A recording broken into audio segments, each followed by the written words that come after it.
All right, let's talk about ClickUp folders. What are they? What are they good for? And what are the things you should watch out for when you're looking to incorporate folders into your ClickUp account? Also, hello, my name is Layla. I'm a vetting consultant, process geek, and someone who tends to default to talking at 2 times the speed of a normal person. So if you're having trouble keeping up with any of the content discussed in this video, head down below and you will find timestamps to jump to specific moments in this video to reference them later or re-reference them, and you can adjust the speed of this video to be slower, if that's your preference.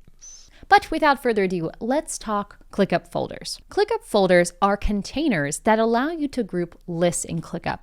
When it comes to the ClickUp hierarchy, folders fall right below spaces. So they are the second highest visual layer of organization that you have inside one workspace. And if that's a whole new concept to you and I just threw a bunch of stuff at you, you might want to go to this video first and then come back here, because that video gives you a kind of metaphoric overview of the ClickUp hierarchy and can help kind of the big picture of this makes sense. Folders are a lot like spaces in that they have views, permissions, and other settings to allow you to adjust key features, including custom fields. Now, I did mention that folders have settings very similar to space, but I also want to highlight that there's one key difference. When it comes to click apps, meaning actual features you can turn on or off, like priority flags, maybe you don't want those, or tags, maybe you don't want those kinds of click app settings are managed at the space level and in settings. Now, when it comes to comparing a folder and a list, we also have a lot of similarities. Both folders and lists have ability to do views, permissions, and other settings like we've talked about, including the ability to create templates, just like spaces.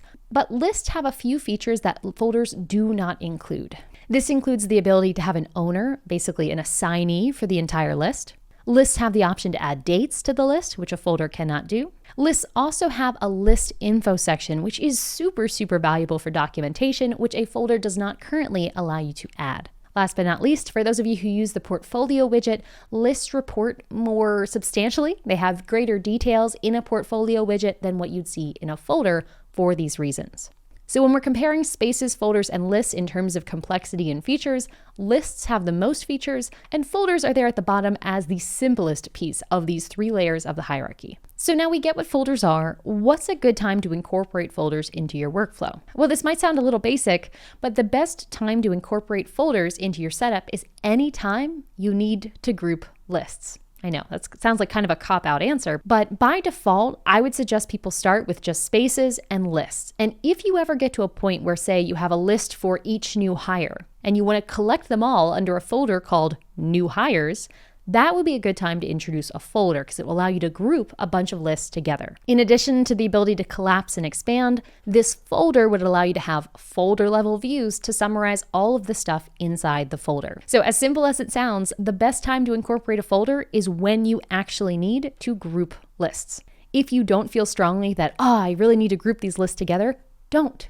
Have a space and have folder lists, floating lists, and just keep creating lists that way. Sounds like a rom-com, but when the time is right to add a folder, you'll know, and then you can incorporate a folder into it and drag your lists into that folder very easily. Related to this first point, another time where it makes a lot of sense to add in folders is when you need to give permissions to a group of things within one space. So again, let's say that this is our space example here. If I was constantly hiring new virtual assistants on my team of virtual assistants, and I always needed to give those virtual assistants access to these 6 lists, well, it's kind of inconvenient for me to share one list and another list and another list and another list. It would be a lot easier if I just made a folder called VAs and then shared that whole folder with all of my VAs. So when a new VA joins the team, I can just share that one folder and everything inside it is shared as well. And that'll save me time when it comes to adding people and removing them should that come up. Another good time to introduce a folder into your structure is if you want to have a custom field that's applicable to all lists. So to go back to the example of the VAs, maybe you want every single one of those tasks to have a checkbox to say, was it paid or not paid, right? Was it billed? Rather than going through and adding every single list, that custom field where you need to go to the column, select the field, look up existing field, check the checkbox, add it in, rather than doing that 6 times, I could just go to the folder, add a custom field for the whole folder, and that field would show up in all of the lists when I look into the tasks. So we've talked about summary, we've talked about permissions, we've talked about custom fields. The last major reason, and certainly not the only reason, but the last major reason to incorporate folders in your workspace is to give context. Let's just imagine that your business has a list for each client, right? You have John Doe and you have Susie Q. Those two lists make sense to you because you know those are your clients. But let's think about other people here. If you have members in your workspace, they're going to see which space those lists are in. So you might have a space called clients and those two lists are in it. Great. Other members are going to understand that those two lists, based on where they're at, are clients. But maybe you also want your team to know what service their clients for. So adding a folder in that instance would give people context. So you would have a space called clients, a folder called ProcessDriven members, and a list for each of your clients. Then every member that goes into that client space is going to see, these are our ProcessDriven member clients. Great. I know why they're here. I know what they're here for. To take that example to one more extreme, let's imagine you have guests in your workspace, and that's a different role in ClickUp, which you can learn more about here. If you have guests, they do not even see spaces. No context on spaces. So all they're going to see is John Doe and Susie Q, just floating in there shared with me. They have absolutely no context for what that is. Is that a collaborator? Is that a sponsor? Is that a service A purchaser? Is that a service B purchaser? They have no idea. So if you have guests in your workspace at all, incorporate folders to replicate the spaces that they are not seeing.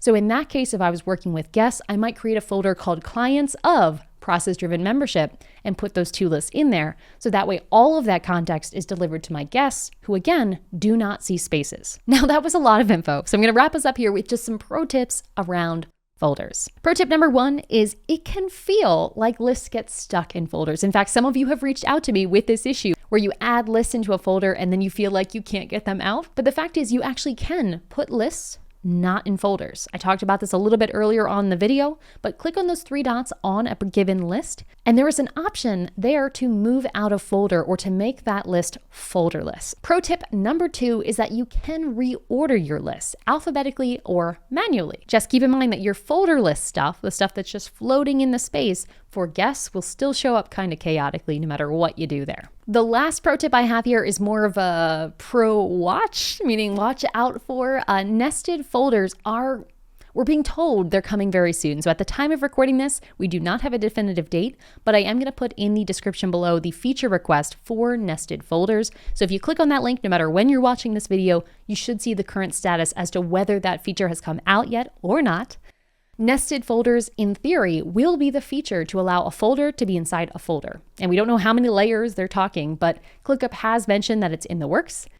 We have no idea, again, on the timeline, but that is my last pro tip for you. So if you are someone who's feeling cramped in the ClickUp hierarchy right now, spaces, folders, and lists don't feel like enough, check out that feature request in the description. Give it an upvote if it's not already a thing by the time you're watching this. And as long as you're following that thread, you'll be updated when that feature does eventually come out, or maybe you'll just see it when you click down there that it is already out. But at the time of recording this video, nested folders is still in the works and something you definitely want to keep your eye on. So that is our video all about folders. I know.